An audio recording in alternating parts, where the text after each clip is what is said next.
Today's special guest, a great Canadian quarterback who starred in the CFL, Frank Cosentino, author, scholar, a terrific coach. Joe Tilley's Great Canadian Sports Show, coming up.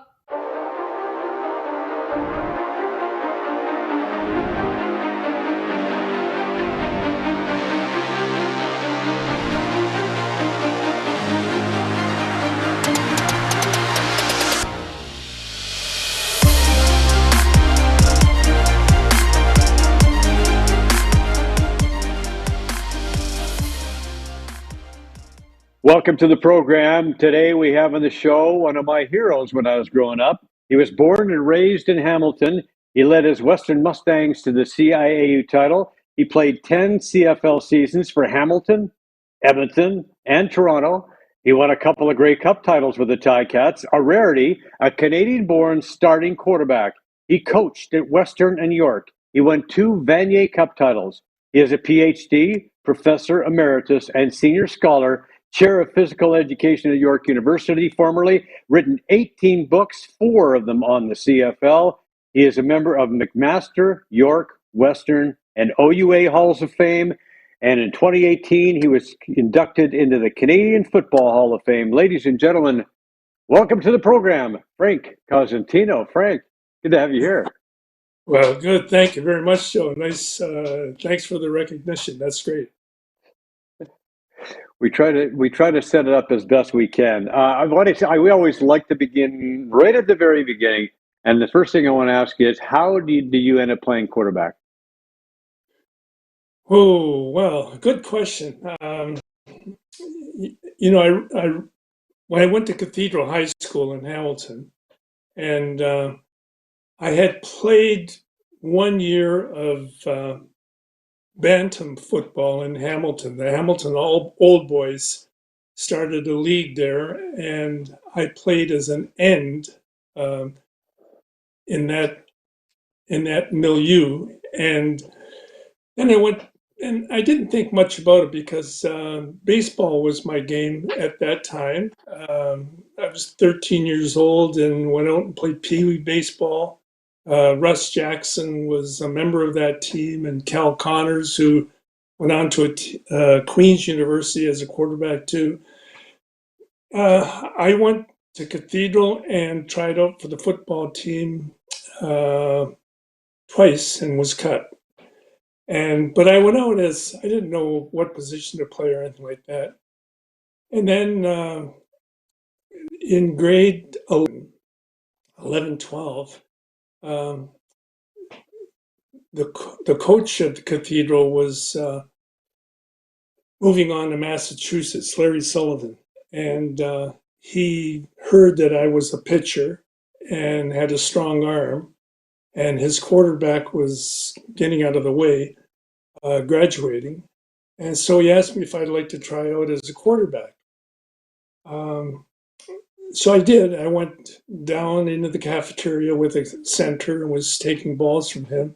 And then Sullivan, as I said, went to Boston, and Dick Tye came to Cathedral as a coach.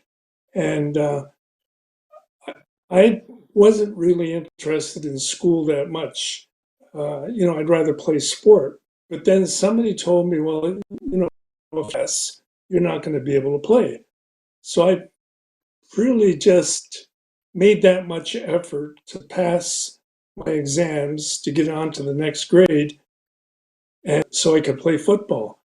And then when grade 13 came along, John Metris came by to the house. He had watched me play. Cathedral had won a championship. He wanted me to go to Western, and I had a couple of offers, scholarship offers from the States, and also was getting some attention from baseball scouts. And anyways, to make a long story shorter, I went to Western, and the same thing. The first year I played in Western, my grades were really poor. And I had the dean of the college, Monsignor Wemple, called me into his office and really, in effect, said I was an athletic bum. And if I didn't shape up and sharpen up with my classes, that'd be the end and no more football. So, gee, for the next 6 weeks, I got up early in the morning, went down to the library, transcribed some notes, and really emphasized what I was doing so that when the exams came up, I passed. And then I found out I liked school. And I went into business school, and from that point, as a quarterback for Mustangs, drafted by Hamilton, and went on 7 years in Hamilton, 2 in Edmonton, and 1 with Toronto, and enjoyed every minute of it. Well, you mentioned you were recruited by JP Metris, and then you had a pretty good stint there at Western, winning a pair of Yates Cups, and of course, your last game, you quarterbacked the Mustangs to the first ever CIAU championship. We have some pictures. Here you go, some video. Yeah. Well, yeah, it was a good. Had a number of players on that 1959 team, and I think the first 4 of, or the first 5 people were drafted by the CFL, and I went on to Hamilton. Lionel Conacher and Miko Pleziani went down to Montreal, and Bill Mitchell out to Vancouver, and it was really, I guess, a recognition of what coaching at Western could do. I had also been recruited by Queen's University, and I was seeing Dr. Jim Charters, who went on to become the Tiger Cat doctor, and he wanted me to go to Queen's, and got pretty upset, I think, that the fact that I was going to Western. But other than that, everything was smooth. Everything was great. You got drafted by Hamilton, and of course, your quarterback mate there was Joe Zuer, pretty good quarterbacking tandem. And tell us about your years with Hamilton and winning the Grey Cup. Well, as you've already kind of alluded, being a Canadian quarterback was a dangerous position on a football team, because I was a little bit lucky, I think. The previous quarterback from 1959 was retired, so they went for a Canadian quarterback backup.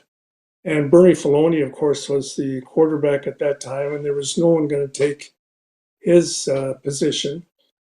And so I think for 1960, I didn't get off the bench. I might have maybe had 3 times when I took the snap in a game during that year. But then I put on about 20 pounds of weight, and I still remember 1961. I went to the training camp and was walking down the hall, and Jim Trimble, the coach, was coming towards me. And he stopped and he said, "Frank, is that you, Frank?" Because I had put on, as I say, I went from 175 pounds to 195 pounds. So I got a little more playing time in the 61 season, but Bernie was still the main quarterback. 62 came along, and Your man from Western Ontario. There's the quarterback. I don't know if you want me to go on now or not. Yeah, go on. That's just some natural sound from the video, right? That's great. Okay, here you are with the Ticats. 62 was the year that Joe Zuger came, and Joe ended up playing defensive back, and Bernie was still the number 1 quarterback, and I was the backup. And basically what happened was, about 5 games into our season, we went to Edmonton, and Bernie tore a cartilage and had to be pulled out. And we were playing Edmonton, as a matter of fact, at that time. And we were behind Edmonton. And it was one of those weekends where you played a doubleheader, and we were heading on to BC. But anyways, I went in at quarterback when Filoni got hurt. We were behind a quarterback, the winning touchdown, and we moved on to Winnipeg, or to Vancouver, I'm sorry. And it turned out that Joe Restick, who was the assistant coach at that time, sat me down, made the defense less cumbersome than what it was, and I started the first game, and we ended up winning against Vancouver, and that was really the first time that people out west, for sure, knew that I was a quarterback with Hamilton. And came back to Hamilton, started 3 more games, and then Joe, who had become a quarterback. And so I think it was August 15th, anyways, Saskatchewan came into Hamilton, and Joe threw 8 touchdown passes. I threw 2 touchdown passes, and against a team in Saskatchewan that was kind of banged up after their weekend. And then so Joe started the rest of the season, and in the Grey Cup, the Grey Cup was a 62 game, and that was the game where the Fog Bowl rolled in, and Right. yeah, the second day I ended up playing. We were behind, but we couldn't catch up with that. And then Joe and I just kept going right through to 66, and wasn't a competition as much as we were helping each other out, because we were both kind of learning as we went along as to what the coaches wanted and what we could do. And I enjoyed playing with Joe very much, and still keep in touch with him. You know, when so I was a kid growing up in Edmonton, and member of the knot hole gang, me and my buddy Rod White, we went to every single Eskimo game. It was a Woodward's knot hole gang. I think it was like, I want to say 75 cents or $1 to join, and then 75 cents or $1 a game, I think, and Yeah. just loved going. I went to every single game, and I loved it when a Canadian quarterback joined my Eskimos back, 67, I think it was. And you had a really good year in '67. I remember one of the offensive options, of course, was handing the ball to Jim Long Gone Thomas. Right, there was he was great running back. You also had some targets: Randy Kerbo, Gary Lefebvre, Joe Hernandez. You passed for 1,936 yards in 1967. You had a really good defense that forced 52 turnovers that year. Team went 9-6-1. Now, tell us about your time with Edmonton, because I'm pretty sure I stood outside the dressing room and got your autograph along with a lot of other guys. Well, I know you were from Edmonton, went to the University of Alberta, as did I. But yeah, 67, I think, was a pivotal year. There was a big trade between Hamilton and Edmonton. Tommy Joe Coffey was sent to Hamilton. And of course, the Edmonton fans probably were really upset, because Coffey was the #1 guy out in Edmonton at that time. But I was traded to Edmonton, and also Don Southern was part of the package, but Southern didn't want to go to Edmonton. And so he decided a deal would be worked out with Ottawa, and he went to Ottawa, and Hamilton ended up with a big offensive, or Edmonton ended up with a big offensive tackle. And 67, Terry Baker had had won the Heisman Trophy 4 years earlier and had played with Los Angeles Rams. And he was also signed by Edmonton. And I think what Edmonton was expecting was that Baker would be the first string quarterback and I would be a backup. But all through training camp and then into the season and right into, I think, the 10th game of the season, I had started all the games, and our record the previous year, Edmonton was 6-9-1, and I had in my contract that if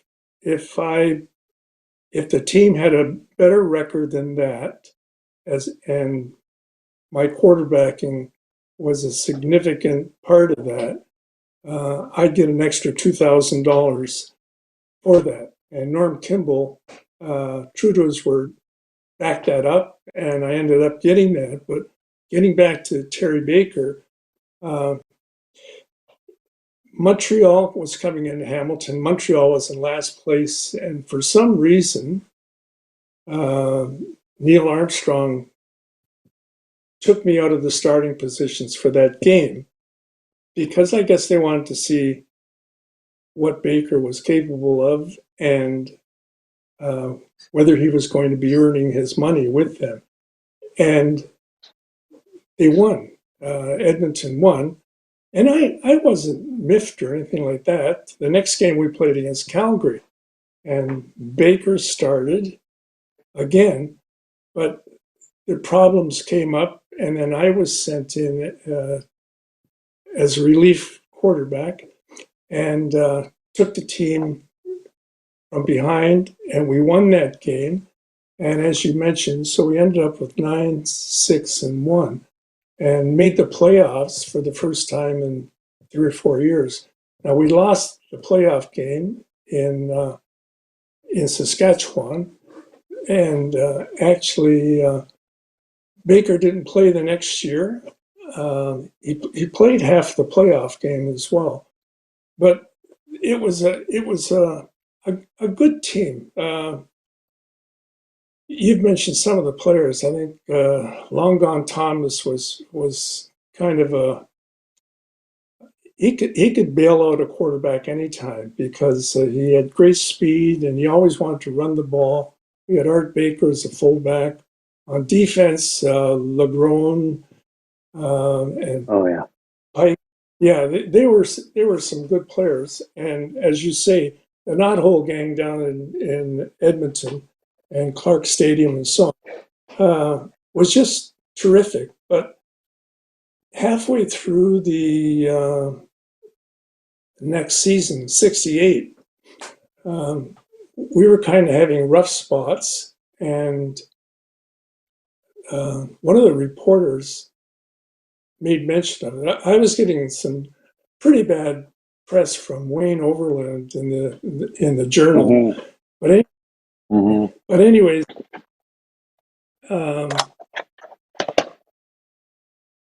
Neil Armstrong and Ray Yonk decided to call all the plays and send the plays into me.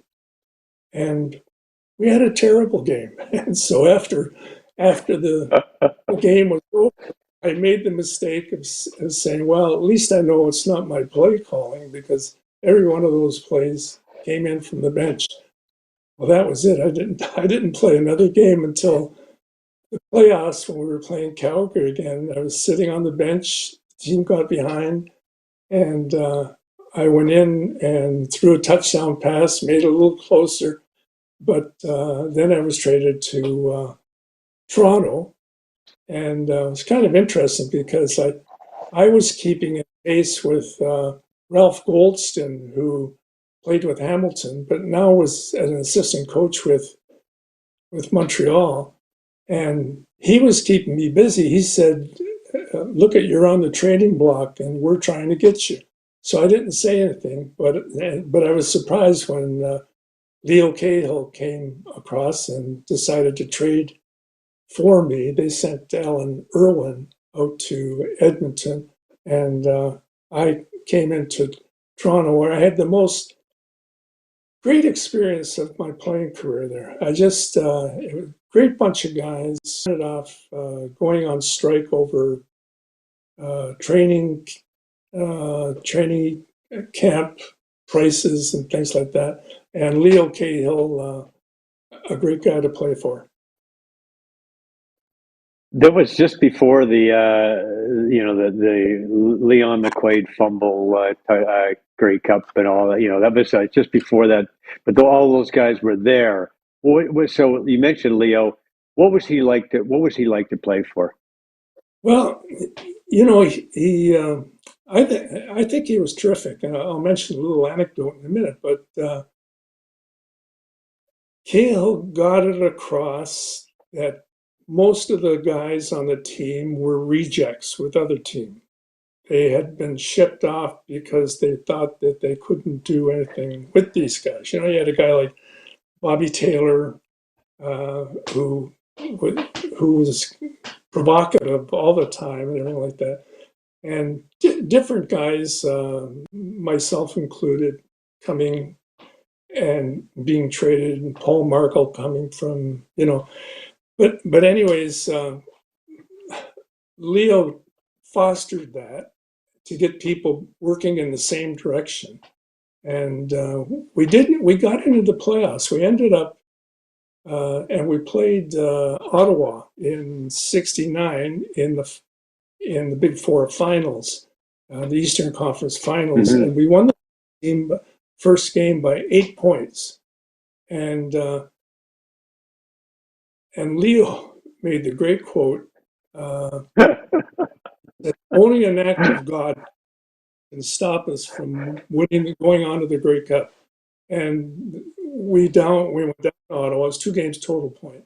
Down to Ottawa, it rained, it sleeted, it snowed. On the Saturday, Ottawa had their broomball shoes. We had our cleats. We were sliding all over the place. And Russ had a good day. And I guess I don't know where God was. I think he was there, but yeah, but it was a great quote. It's one of those great. It's just like Leo said about McQuay.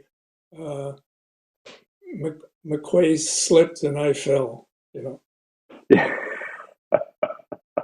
Leo had some great quotes. He was one of a kind. That's for sure. That's funny how he tried to motivate you guys. And Russ Jackson, what are the chances of you and him being baseball mates, teammates, and then both turning out as probably the last 2 regular season starting quarterbacks that we've seen in the CFL, the regular starting quarterbacks we've seen in the CFL that were Canadian born and raised for forever. Yeah. I think this year British Columbia has signaled that they were going to go with 2 Canadian quarterbacks this year and not bring in any Americans, or if they brought in Americans, they'd have to beat out the Canadians, which is kind of a novel idea these days.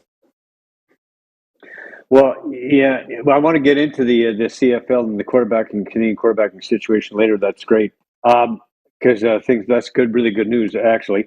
But you, after your playing career, you got into coaching, and of course, the first stint was back with your alma mater, the Western Mustangs, and it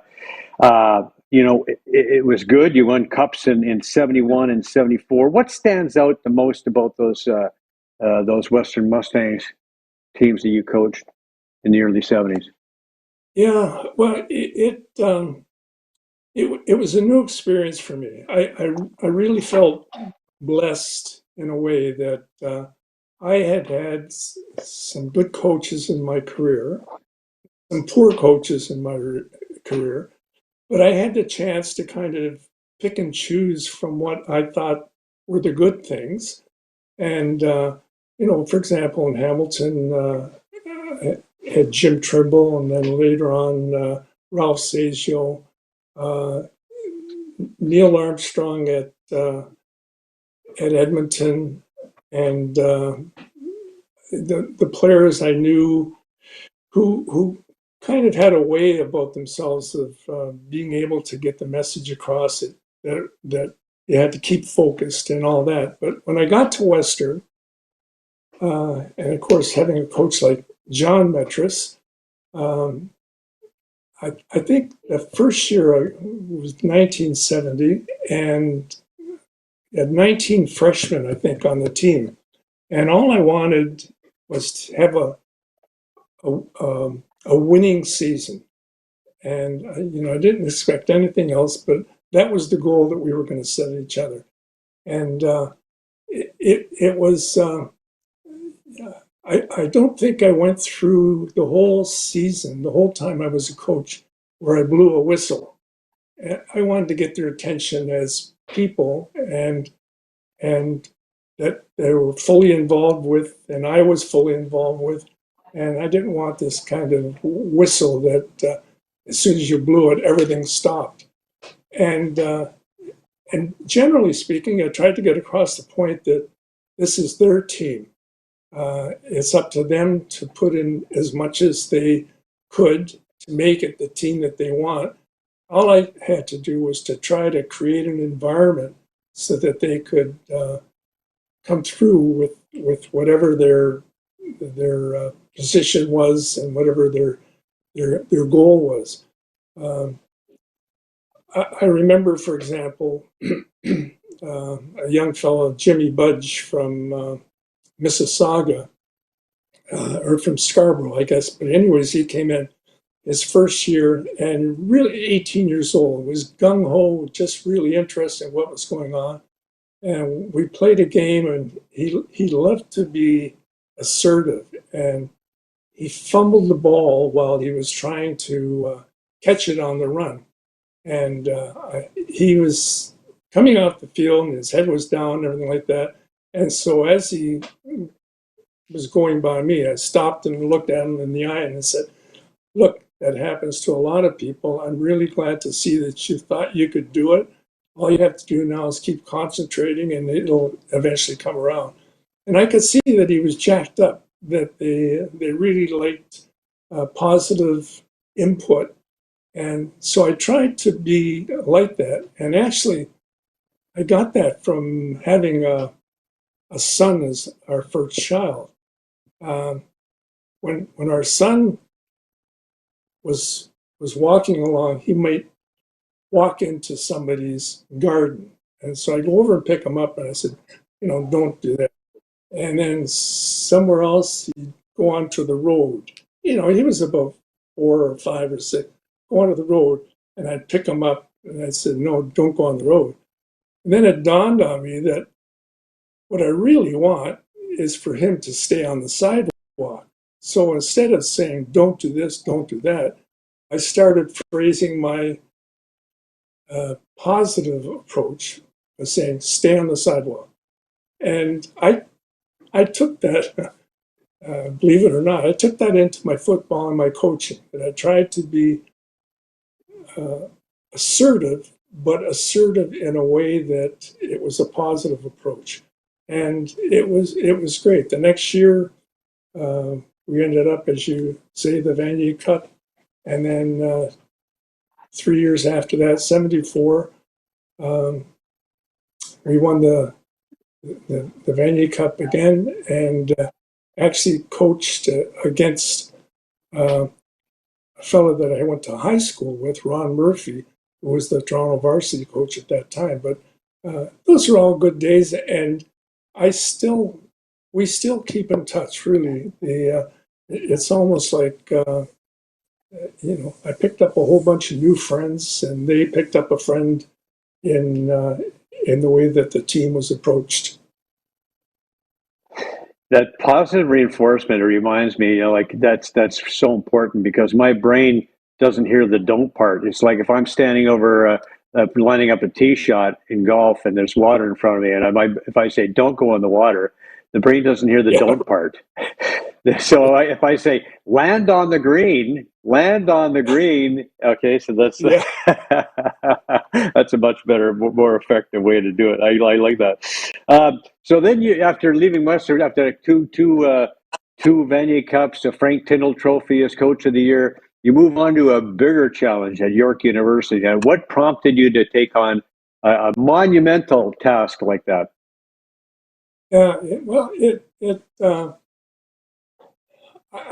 After 5 years of coaching, I quote retired, and I became the undergraduate coordinator at Western in the phys ed department.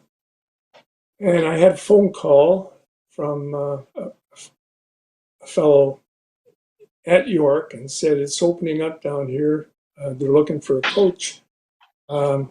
Dave Chambers was the guy who called me. You might know him. He was a coach with the Marlies. Yeah, but he, so I said, sure, I'll go down and I'll listen. So I went down, I went through the procedure, and coaching football did not come up the whole time. And I said, oh, okay. Well, I graduated in business administration from Western, and also took that phys ed course at McMaster. And so what I wanted to try to do was to take advantage of those areas. So I took the job, and in 76 and 77, the team didn't win a game. And I was under a lot of pressure from the faculty who felt that the physical education program was being, people thought that because football was bad, that the physical education program was not a good, and it was a great one. Right. So I didn't want to drop football on my watch at all. So I said, well, so I decided that I would coach for 3 years and find out, and this was in addition to being the chair of the department and teaching a course and so on. And I wanted for myself what the problem was. Well, it turned out the first year we, I think, won 4 games and we got to the playoffs. Anyways, for York, we had a relatively 3 years. I think ended up with 12-12. But we hired a new coach and gradually brought football back to the point where I think they're still not there yet, but they're much better, and the university supports it tremendously as it is now. So I'm quite happy that I listened to myself to see if I could find out what was going on. And even in the locker room, it was all set up for intramural sports, and there was no space, like with lockers on the outside, the perimeter of the dressing room, so that the coach could stand in the middle and address everybody. And kind of an interesting thing, the first game that we played at York, first league game in 78. At home, I typed up the Western fight song that every time Western won a football game, they'd gather after the game was over in the locker room and they'd sing this song. So I decided to write it all out, but put it in York lyrics. And then that morning, we called a meeting at 10 o'clock for the 2 o'clock game. And so I handed everybody a piece of paper, sang the opening verse for them, encouraged them to sing it. And I said, we're going to sing this after this game is over. Now, we hadn't won a game in 2 years, and plus the training camp. And you know what? We won. And so the players normally, they couldn't get off the field fast enough because, people were going to say, what's the matter with you guys and everything like that. This time we had trouble getting into the dressing room because all their girlfriends were there and the guys and everything like that. But yeah, it was a lot of fun. Angela Kiosis played for you at York, and when you were inducted into that school's Hall of Fame, this is what Angela had to say about you, Frank. Vic, if we can play that clip. When Frank stepped in, he offered the program instant credibility. 2 Grey Cup rings, 4 Grey Cup appearances. Everywhere he went, success followed him. And he was a man that created energy around him. Within his first year of coaching, he went from an 0-for team to a 4-3 team. The quality of the individuals that he drew into training camp from high school that year was tenfold what we had. They came in because of the quality of Frank himself. He had integrity in what he did, and he did it in a manner which wasn't forceful. It was soft. And you listened, you followed, you knew he was your protector and he was leading you down the proper path. He gave us personal time that allowed each of us to feel we were significant in the overall outcome and success of the team's achievements. That's not only the players, but that's the other coaches, that's the ball boys, that was everybody around him. Beat Western, and that was the first time that a York football team, beat the Mustangs. And we know as the players, and Coach knows this too, that Western cried like babies after they lost that game. That year, he took us to a national ranking, number 5. Coach Cosentino coached first 2 All-Canadians that York ever had. He had 10 of his players drafted into the CFL. He had 32 OUAA All-Stars. He was Coach of the Year his first year at York. That is pretty high praise, eh? Joe, you're going to spoil me. You put all those things on. Yeah, that's Angelo Kiosis was just a number 1 player, person. I've got all the respect in the world for him. He's doing a great job as a travel agent now. I've never seen a defensive back look at his keys and react as quickly as Angelo did at that time. And his tackles were just thunderbolts. You talked about Angelo, and he talked about all the players that went through the program and all the players that went on to play in the CFL and the All-Stars and everything else.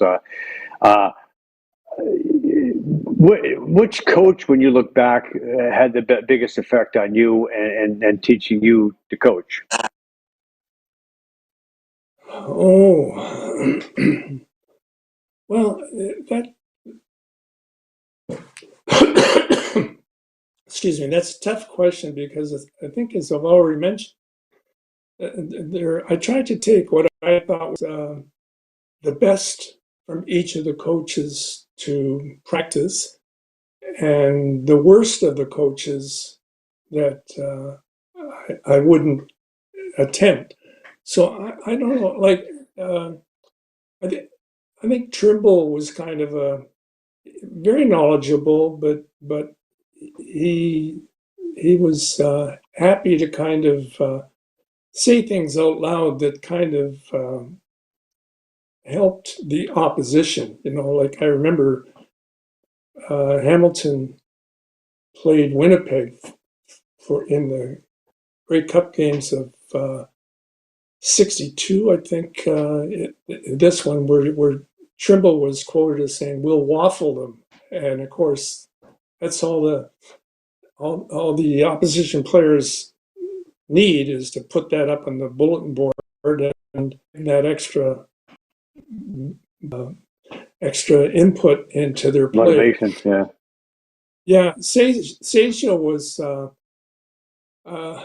very knowledgeable, very controlling, knew his stuff, but you had to do it his way. And for example, I remember one time, not to, just as a matter of an example, anyways. As I said, Bernie was the quarterback. This, I think, was '63, the first 63 or 64. Sergio's first and second year. Anyways, Bernie took a hit and went down on the ground.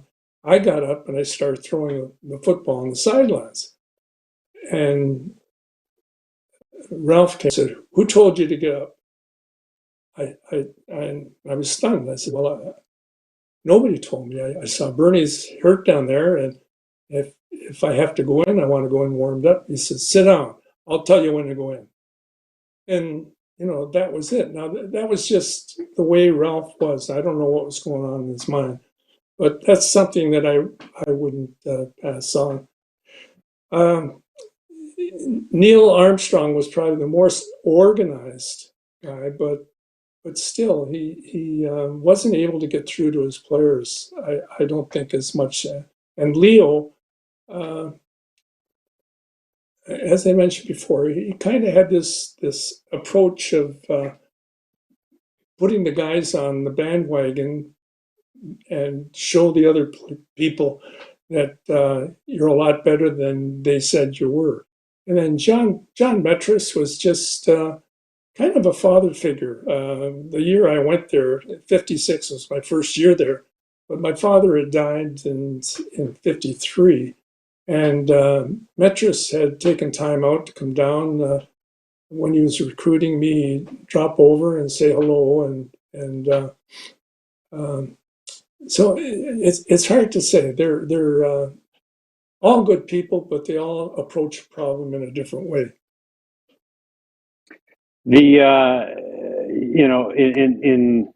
2018, you were inducted in the Canadian Football Hall of Fame, and in the builders category, although you played at a time when there were 32 roster spots on a team, and you not only made the roster spot, but you played and you started, and you were a great quarterback. But tell us about that experience being inducted in the Canadian Football Hall of Fame. Yeah, well, I think the builders category was where I belonged, and I think one of the reasons was I played neighborhood football in Hamilton with the Hamilton Old Boys Minor Association.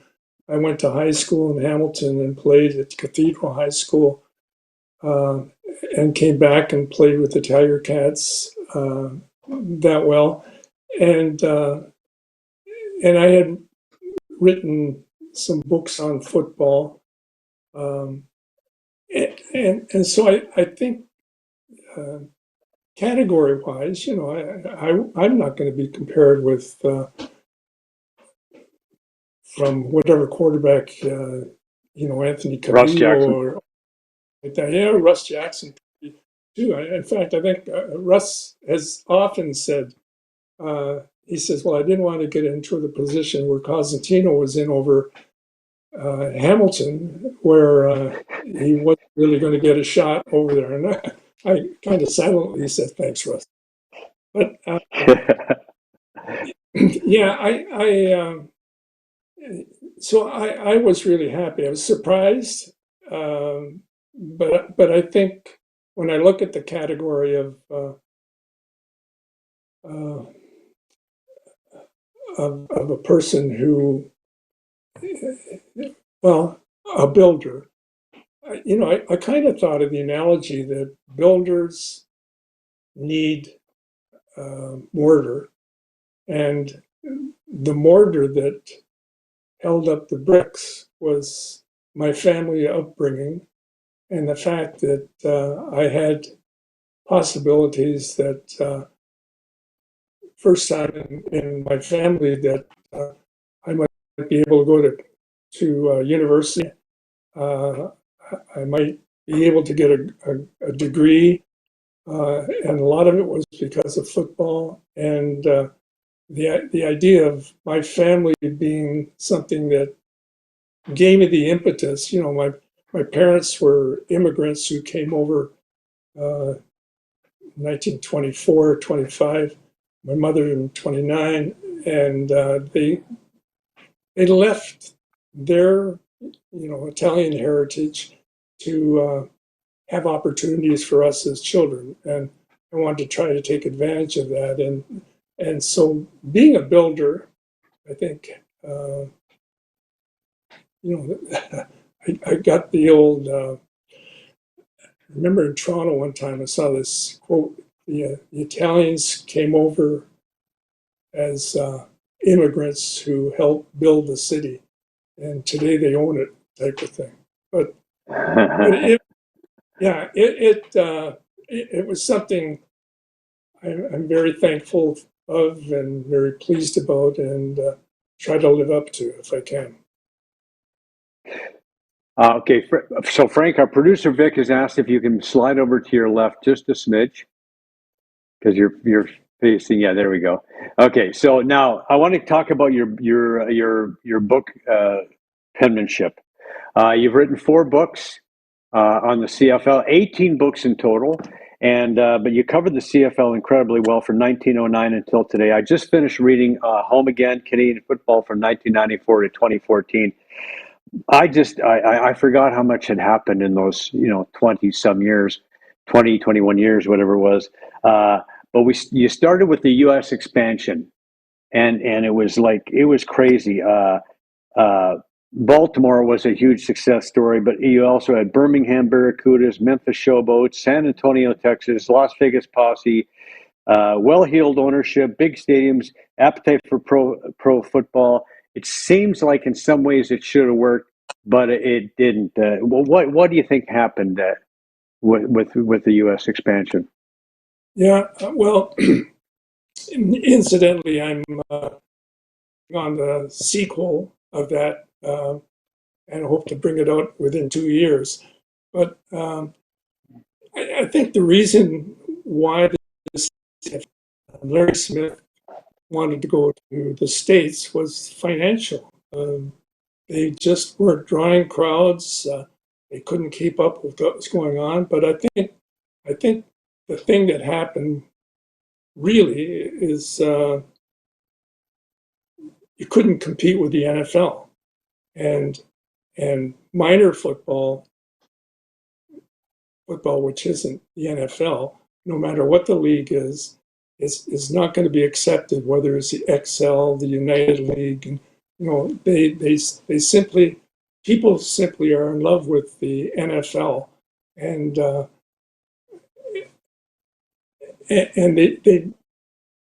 Canadian game that was coming down, it had a whole bunch of things going for them because nobody knew their personnel other than some of the Americans were recognized because they had gone to an American school. But I think the crowds and there were gaffes too. Las Vegas had a team, and I think, as you might recall, they sang the Canadian national anthem. Oh yes. They got the words of the song as they were going along, but eventually a good thing did come out of it. And you mentioned the Baltimore Stallions at that time, because you remember that Montreal had dropped out of the league, and Ottawa was on its way out, but Baltimore came up and really became the Montreal franchise, and they won. Well, Anthony Calvillo and his gang came up, and eventually they were the major team for about 10 years, I think, when they came up. And fans from Baltimore, I think you recall that the Baltimore Colts had been moved in the middle of the night from Baltimore over to Indianapolis, and the fans were really upset. And when the Baltimore Stallions, and they couldn't use the Colts name because there was it was taken. So, but the crowds they had were 50 to 55, 50,000 people sometimes, 36,000 people, everything like that. And it pointed out to the NFL that they wanted to have that market back again. So they eventually had another team that they brought in, started off with, and that's why the Baltimore Stallions had to come. Ravens. Yeah. So, Right. but it was, it was something, I guess, that the league had to do because they might get some money from the franchises that were created. And it kind of at least gave them another pedestal to get onto and to rebuild. And CFL is always seems to be at a point where they have to try to be creative and be more entertaining. And even these days, there are polls going out and saying that's what they have to do to bring in more fans to compete with, basketball, with baseball, all those, the Maple Leafs and everything like that.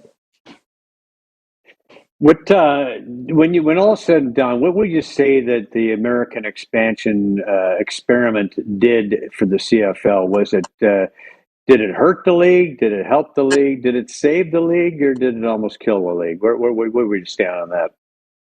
Yeah, I think a little bit of all of those, Joe. I think at first it hurt the league, and then as the novelty came along, you remember Baltimore ended up winning the Grey Cup, and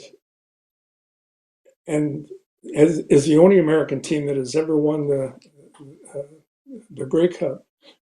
But I think they gave back what they got. They Baltimore people got their game back with the new franchise. The old franchise, the Baltimore for Life team, or the Baltimore Stallions, however they were called, were brought up to Montreal and made the league stronger at that point. And so I think it was a little win-win all the way around. In your book, you talk about some crazy times. I mean, there was a commissioner roller coaster going on there.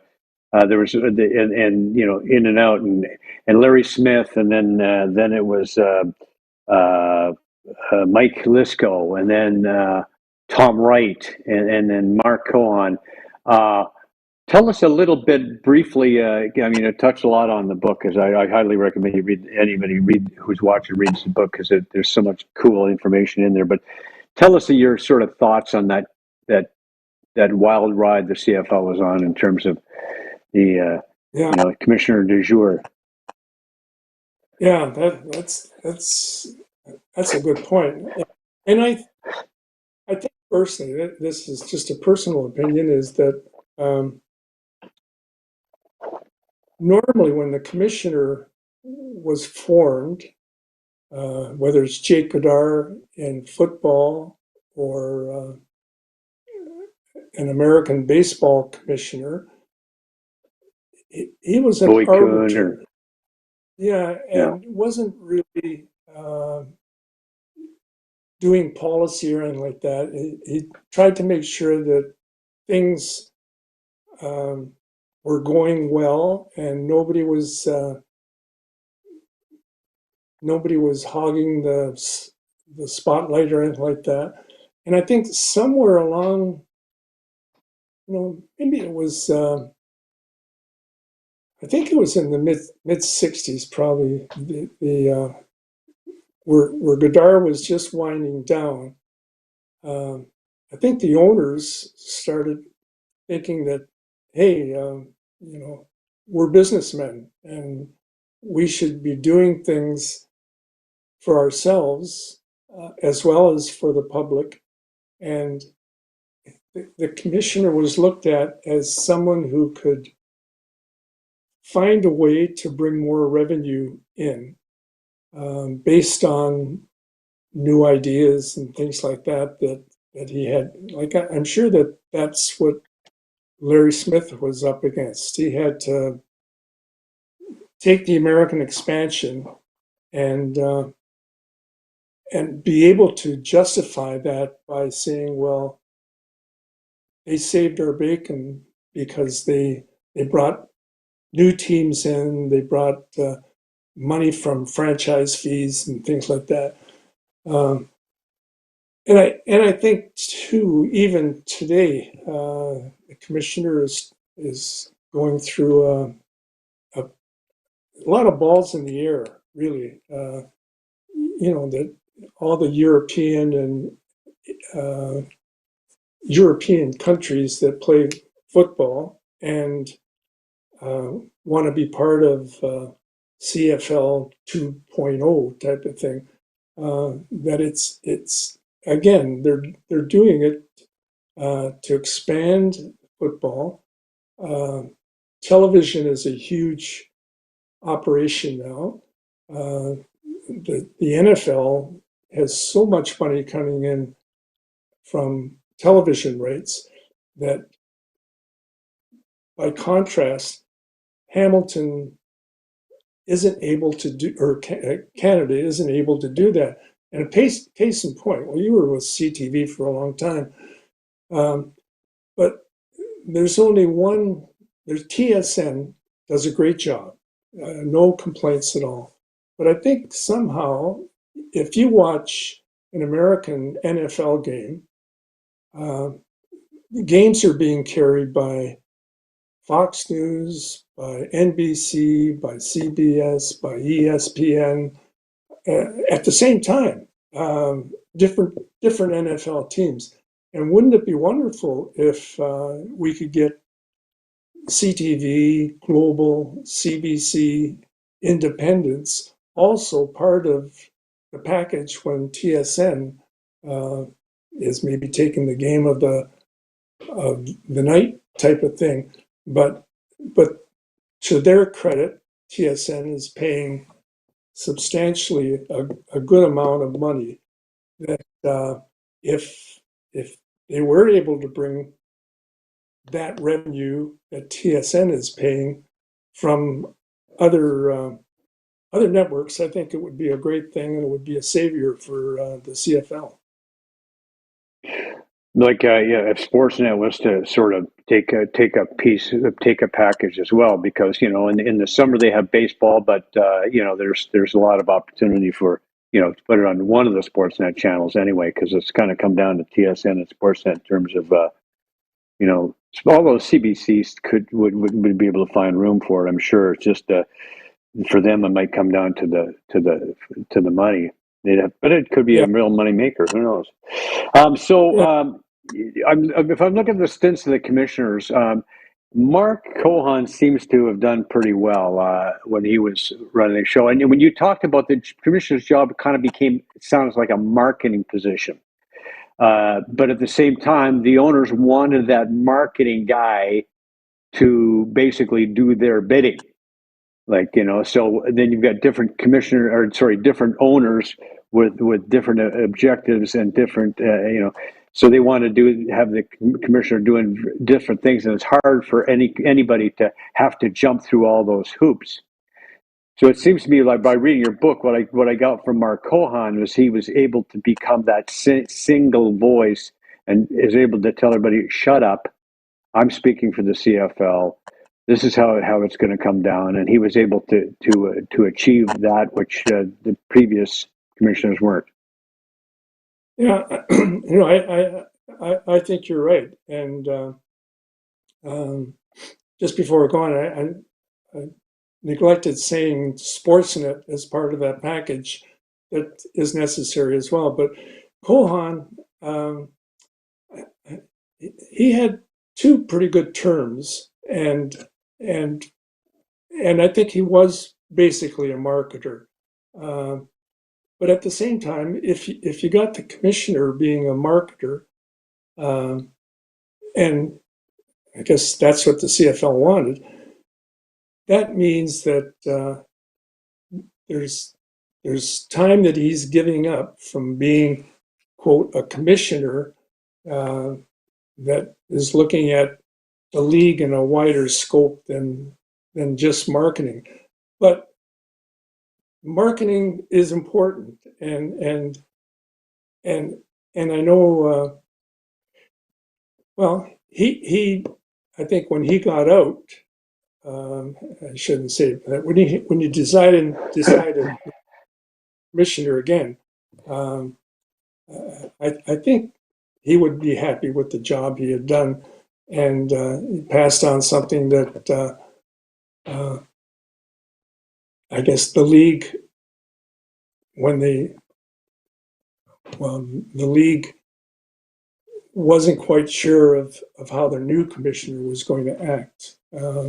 But it's a tough position. I don't have all the answers on it, really. Right. Well, the book touches on so many things, and it's like the league has shot itself in the foot numerous times over the years, but still we look and we see that 5.8 million people watching the game in 2012. 3.65 million viewers a couple of years before that, and a couple of years before that. I mean, we've had consistently. The league continues. The league continues to draw those crazy great numbers from coast to coast, year after year after year. Tell me, what do you think? Your analysis where the league is, and would you say that they're good shape now? Could be better. Where are you at with that? I think personally they're in excellent shape right now. They've got two good owners that just joined them out in British Columbia and Montreal. Hamilton, I think, is with the new Tim Hortons Stadium and the Hall of Fame being established there as well. Tim Hortons Field, I should say. I think, as always, Toronto is the major concern at the moment. But I think at the same time, I think there's room in the entertainment area. The group that owns the Leafs and Argos and MLS, the soccer team. Yeah, I think there's room. I think Clemens gives them a lot of stability. I think Jim Barker has been through this before and has some good ideas. And Dinwiddie, I think, did a good job of coaching last year. They've got to figure out some way to bring the Argo attendance basically up to scratch, because there was a time, you probably remember, there was a time when I was playing in '69 in Toronto, we were getting crowds of 56,000 people at that time at the exhibition stadium. And then gradually, the competition has come up, the baseball and then basketball and then soccer now, and the Leafs have always been there. And there's only so much disposable income that people have that they can't take everything in. And so a lot of them, I think, have cut out the Argos, but they've hung their hat on something else that's going on at that time. So it's some of these every poll I've seen after a Grey Cup game is with those figures that you mentioned before. They're superb. The Grey Cup is the magnet that all the teams can attract to, and somehow they've got to create that aura of a Grey Cup with playoffs and seniors and finalists and games. each game has to be looked at as an event. I think that is going to be attracting people, and they'll eventually get to it. Whether it'll be in time or not, I don't know. But it's a great sport and a great game, and that will always come through. You know, it is a great game, and that came through for me again when I reread it. When I finished reading this book, it was like Home Again, Canadian Football from 1994 to 2014. Great book, Frank. And I just want to, before we leave, I wanted to touch on your most recently released book. It's not CFL related, but it's called Ted Reeve, The Bard of the Beach. Tell us a little bit about this book. Well, I think you're probably in tune with. Let me see. Ted Reeve was a sports writer with the Toronto Telegram, which went under 1979 to 80 there, and the owners gave him his own column, and so he was free to write whatever he wanted, and he had a unique way of writing because he introduced poems and poetry and into his story. And not only that, he played football with Palmy Beach, started the team, and one of his stories he kicked off with a little poem. He said, "When I was young and in my prime, I used to block punts all the time, but now that I am old and gray, I only do it once a day." And then he went on, and that was in Monday's paper, and then on the Saturday, what had happened was he had a dislocated shoulder, a broken rib.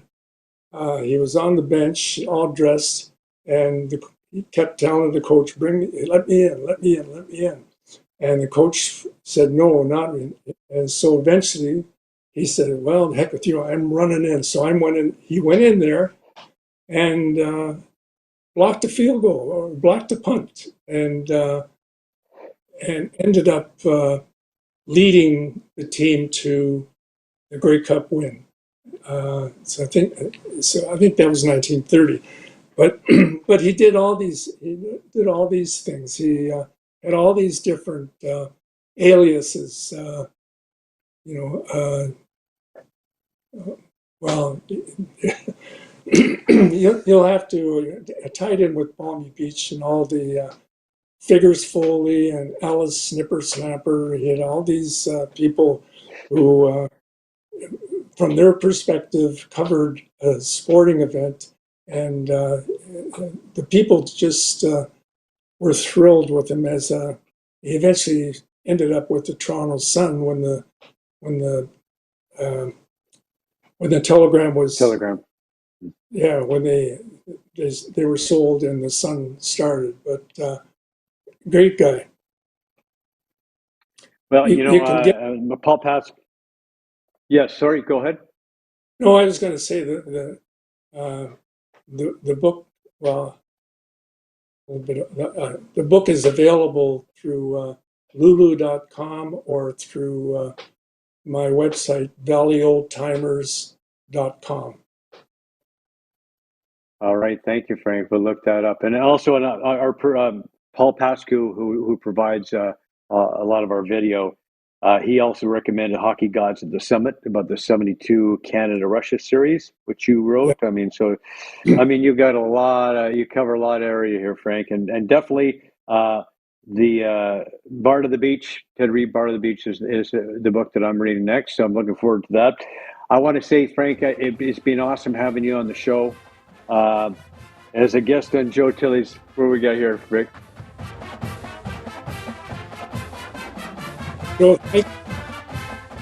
Western's fight song. I should have mentioned that. When I was teaching at York the first year, I was coaching, and I was doing history on my PhD at Alberta. Anyways, I came across this "Hail the Conquering Heroes Come," that when people went into an event and they won, and they were met with a band, that played this song from Judas Maccabeus, an opera, and so I liked it so much that I went to the band, the Western band, before our season started in 1970, and I asked them whether they could play that when we were coming out of the dressing room. And so they picked it up, and I think they're still playing it to this time. But when you mentioned the school band, I can't sing. The song goes da da da da da da da da da da da da, just like that. But it was a nice touch, and I enjoyed doing it. Frank, I want to thank you for being on the show. It's been a pleasure, and absolutely for me, and I'm sure all the folks watching will really enjoy this as well. As a guest on Joe Tilley's Great Canadian Sports Show, we have some great clothing for you from Classic Imports, and so we'll hook you up with our buddy Jeff. And Frank, thanks again, and it's been a pleasure. Joe, thank you very much. I really appreciate it. I hope I wasn't too long-winded, but you're a great guy, and it was a pleasure to be on the show with you. Well, it's stories we love to hear, and I thank you, Frank, and don't worry about that. Okay, we got some more sports when we come back. Thank you, Frank. Okay. Guests on Joe Tilley Sports receive a gift certificate from Classica Imports. Top of the line imported men's clothing. Check out the Classica Essential Collection now. Go to shopclassica.com.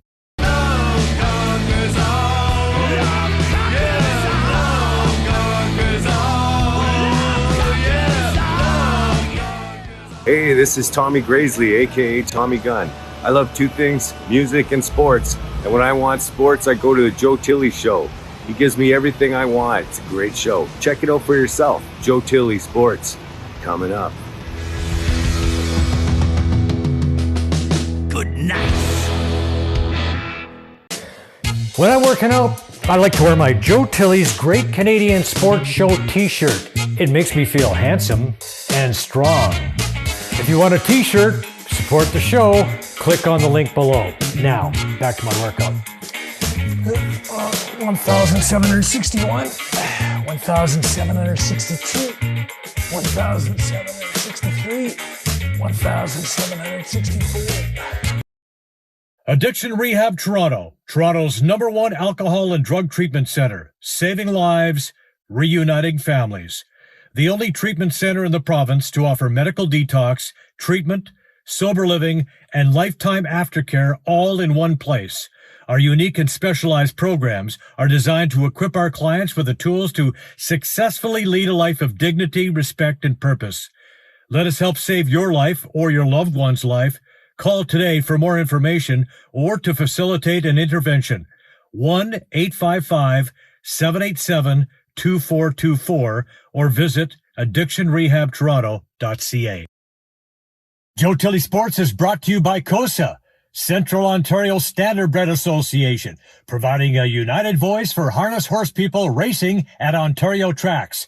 Check out your benefits today at COSAonline.com and check out COSA TV on Facebook and YouTube for all the latest harness news and live action updates. Live racing year-round. Go to hpibet.com for all your wagering options. Become a member today, and your first bet is free. That's hpibet.com.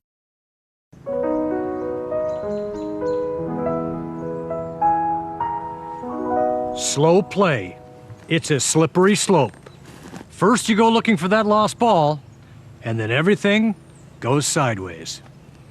There are a lot of golfers on the course. Make certain of your point of entry, look quickly, and move on. Remember, we're here for a good time, not a long time.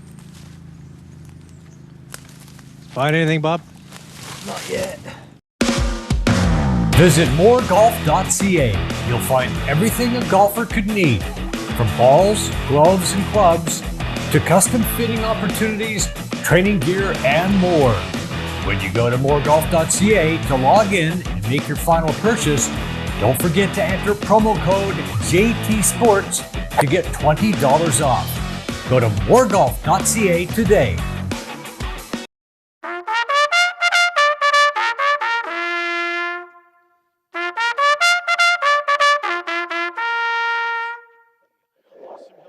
Yes, once again, it's time for my Coastal Swiss Pick of the Week. Last week, I went to Mohawk for the $42,000 final of the Ontario Girls Pacing Series for 4-year-old mares. Took Village Jade at 9-1. Couldn't quite find a racing room down the stretch. Once again, a terrific battle between the two favorites, Awesome Hill and Just Daisy. And it was Just Daisy just getting it done. Chris Christoforou driving for owner-trainer Terry Fritz, 154-3. Village Jade was right there. I did get the exact so it cost me $10 for the race. This week, I'm going to the 9th race at Mohawk Thursday night. I'll take the number 7 horse, Silent Crossing, with Phil Hudon in the buggy. Pace for fillies and mares. She almost went wire to wire last week, just missed out on the W. And I'll also go with the 247 $1 exacta box. For all the racing updates, visit Costa TV on Instagram, Twitter, and Facebook. Go to hpibet.com for your wagering options. Time now for the Rycom Wrap, sports news that's close to home. Wow, so much for taking advantage of the easy part of the schedule. For the second time in 11 days, the Maple Leafs gave up 5 goals in a loss to the Buffalo Sabres, who had the second worst win percentage in the conference coming in. A great scene outdoors at Tim Horton Field in Hamilton. Wonderful day for some shinny. Austin Matthews notched his 45th goal, but he also earned a 2-game suspension for cross-checking Rasmus Dahlin in the neck. Can't do that, Austin. The Sabres got a couple bounces, and it's a 5-2 loss. Their 4th loss in 6 games. The goaltending has not been great. Defensively, there are issues. It'll be interesting to see what Kyle Dubas chooses to do as we head down the stretch. Well, after 3 straight losses, 2 of those against very terrible teams, the Raps, well, they got back on track, didn't they? What a difference having all-star guard Fred Van Vliet back in the fold. They rolled over the Jazz in convincing fashion. Then they sauntered into Phoenix and bounced the league-leading Suns 117-110 to Gary Trent Jr. with a career-high 42 points to pace the Dinos. They followed that up by knocking off the Nuggets in Denver, Pascal Siakam with a 33-point night, and then they took care of business against Braun and the Lake Show right at the Staples Center. Really great job there by Scotty Barnes on LeBron James. The Raptors are looking good, folks. The Jays have decided to add another arm to that very solid rotation. They signed veteran lefty Yusei Kikuchi to a 3-year deal worth $36 million. Kikuchi, who will be 31 in June, had 9 solid years in Japan before joining the Mariners in 2019. His results there were so-so. Last year, he went 7-9 with a 4.418, but he faded at the stretch. He was actually an all-star. Toronto Rock made their way to the left coast this week, and it was a productive trip. BC native Adam Jay was looking to get the job done in front of family and friends. Jay with the sweet goal to give Rock a 6-goal lead. Rob Hellier found his groove. Wicked drive by Hellier. Hellier with 5 goals and 4 assists. And they kept it coming. T.D. Ireland with his first NLL goal. The Rock ripped the Warriors 14-5. They improved to 8-4. And it's a bye week. They're home to Georgia on March 26. Toronto FC, well, they're still looking for their first win heading into weekend date with DC United. Reds came up just shy against Columbus. Jesus Jimenez gave FC the early lead, but the Columbus crew came back to win it 2-1. The Paralympics wrapped up in Beijing, and Canada did extremely well. We had to settle for silver in men's sled hockey, losing to the U.S. 5-0 in the final. But overall, it was a terrific tournament for Canada. They earned 8 gold medals, 31 overall, to finish 3rd in the medals. Great job, guys. Brooke Henderson was on her game at the Honda LPGA Classic in Thailand. The 22-year-old Canadian rallied to finish tied for 4th. The event was won by Nana Kortz Madsen of Denmark. Now let's see what the best shot of the week from El Tigre was, shall we? God damn it. 4!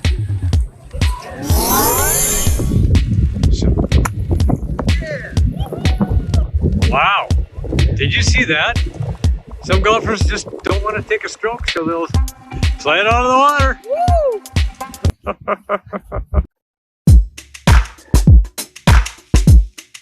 Today's environmental tip: use fewer plastic bags. Plastic bags are made from fossil fuels, and that has a negative impact on the climate.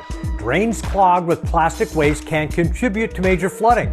Plastic bags harm wildlife in numerous ways. They may ingest the plastic, or animals can get tangled in discarded plastic. Rycom, passionate people who turn complicated business problems into simplified technology solutions. For public and private sector real estate, properties, portfolios, and enterprise customers. Optimize and future-proof smart buildings from the ground up. Smart Tech Solutions, the latest in fault locating, base building network design, managed services, cybersecurity, data analytics. Our fault detection will support all smart strategies, define projected outcomes for capital planning, and reduce environmental impact. Rycom, smart protection solutions. At Rycom, we're building a path to a smart and environmentally friendly future and a carbon-free economy. And we want to thank all the folks who make this show possible. These are friends, trusted business associates, and all-around great people.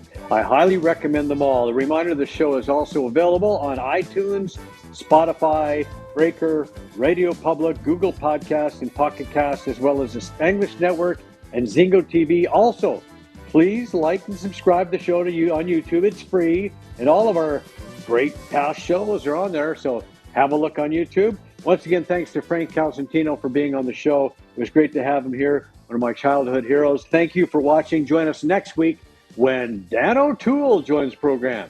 We'll see you then.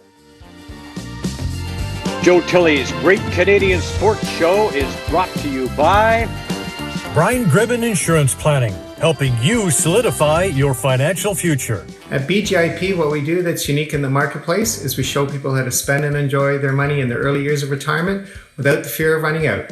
Also, we're able to do this without you having to change financial advisors. Please look us up at bgip.ca today, and let's book a 30-minute phone call to see how we can bring value to you and your family in your planning. Call Brian today for all your retirement needs. We did.